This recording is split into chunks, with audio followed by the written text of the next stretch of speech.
তোমাকে কাঁদানো মানুষটি কখন কাঁদে জানো? কখন সে রিগ্রেট ফিল করে তার ডিসিশনের জন্য?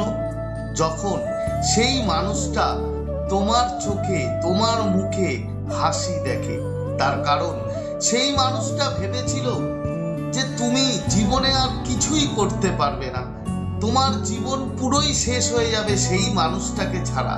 কিন্তু যখন সে দেখে যে তুমি এই পরিস্থিতি কাটিয়ে নিজের জীবনকে এতটা ডেভেলপ, এতটা উন্নতি করেছো, এবং তোমার মুখে যখন হাসি দেখে, তখন সেই মানুষটা তার মুখ পর্যন্ত লুকাতে পারে না।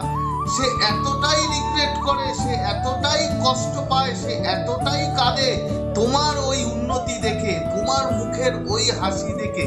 তার কারণ সে তো ভেবেছিল, সে তোমাকে বরবাদ করে দিয়েছিল, যেন তুমি কখনোই আর না কাঁদতে পারো, না তুমি ডেভেলপ করতে পারো জীবনে। তাই বন্ধু, নিজেকে ডেভেলপ করার চেষ্টা করো। যে তোমাকে কাঁদিয়েছে তাকে একদিন তুমি কাঁদাও। তাকে কাঁদানোর জন্য তোমার হাতে একটাই অস্ত্র, সেটা হচ্ছে তোমার নিজেকে ডেভেলপ করা এবং নিজেকে উন্নত করা।